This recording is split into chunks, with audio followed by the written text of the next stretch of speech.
محترم ناظرین، کیا عشاء کے صرف 4 فرض اور 3 وتر پڑھنے سے نماز ہوگی یا نہیں؟ اگر آپ سفر میں ہیں یا حضر میں تو نماز کتنی اور کیسے پڑھنی چاہیے، یہ جاننے کے لیے ویڈیو کو مکمل دیکھیے گا۔ محترم ناظرین، حضرت عائشہ صدیقہ رضی اللہ تعالیٰ عنہا کی ایک روایت نقل کی گئی ہے جس کے مطابق حضور نبی کریم صلی اللہ علیہ وآلہ وسلم کا یہ معمول بیان کیا گیا ہے کہ آپ صلی اللہ علیہ وآلہ وسلم عشاء سے پہلے 4 رکعتیں پڑھتے تھے اور عشاء کے بعد بھی 4 رکعتیں پڑھتے تھے، پھر آرام فرماتے تھے۔ ناظرین، اگر عشاء کی نماز میں سنتیں اور نفل نہ پڑھیں، چھوڑ دیں تھکاوٹ کی وجہ سے، تو کیا گناہ گار ہوں گے؟ عشاء کی نماز میں 4 فرض اور 3 وتر پڑھنا یہ کیسا ہے؟ نماز ہوگی یا پھر سنتیں اور نفل پڑھنے پڑیں گے؟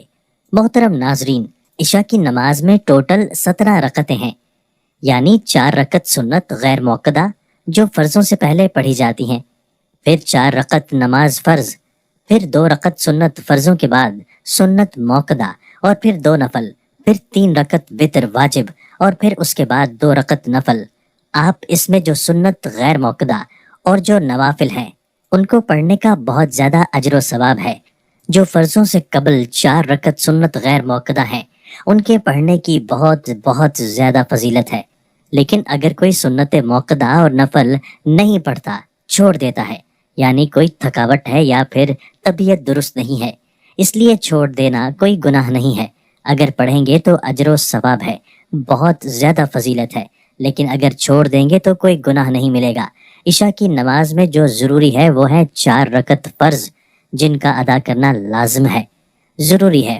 پھر فرضوں کے بعد 2 رکعت سنت موقدہ دیکھیں۔ سنت موقدہ جو ہے یہ بہت ضروری ہے۔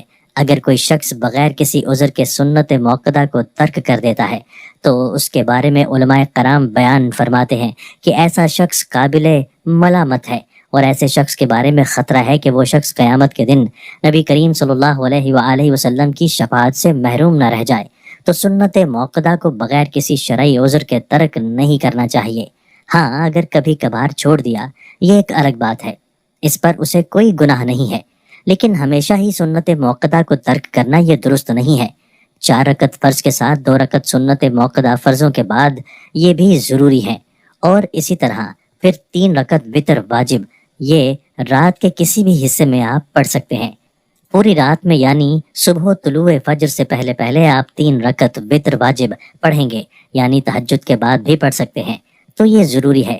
4 رکعت فرض، پھر 2 رکعت سنت موقدہ فرضوں کے بعد، اور اس کے بعد پھر 3 رکعت وتر واجب، یہ رات کے کسی بھی حصے میں آپ پڑھ سکتے ہیں یا اسی وقت آپ پڑھ سکتے ہیں، تو یہ ضروری ہے، ان کا ادا کرنا بہت ضروری ہے۔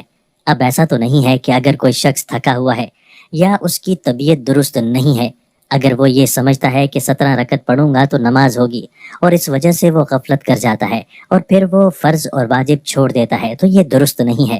اگر طبیعت درست نہیں ہے، تھکاوٹ ہے، آپ 4 فرض، 2 رکعت سنت موقدہ اور 3 رکعت وتر واجب پڑھ لیں تو اس طرح بھی آپ کی نماز ہو جائے گی۔ محترم ناظرین، کتاب باب سیدنا عبداللہ بن عمر رضی اللہ تعالیٰ عنہ سے مروی ہے، انہوں نے کہا، میں حضر اور سفر میں رسول اللہ صلی اللہ علیہ وآلہ وسلم کے ساتھ رہا۔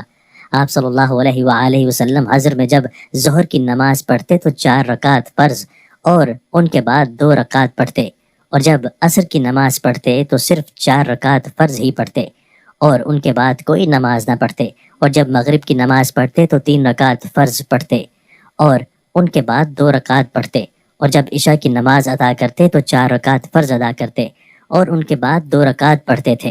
اور میں سفر میں آپ کے ساتھ رہا تو آپ جب ظہر کی نماز پڑھتے تو 2 رکعت فرض پڑھتے اور ان کے بعد بھی 2 رکعت پڑھتے تھے، اور جب عصر کی نماز پڑھتے تو صرف 2 رکعت پڑھتے، ان کے بعد کوئی نماز نہ پڑھتے، اور جب مغرب کی نماز پڑھتے تو 3 رکعت فرض پڑھتے اور ان کے بعد 2 رکعت پڑھتے تھے، اور کہا، یہ نماز مغرب دن کے وتر ہیں جن کے ساتھ دن ختم ہو جاتا ہے اور رات کا آغاز ہوتا ہے، اور جب عشاء کی نماز پڑھتے تو 2 رکعت پڑھتے اور ان کے بعد بھی 2 رکعت پڑھتے تھے۔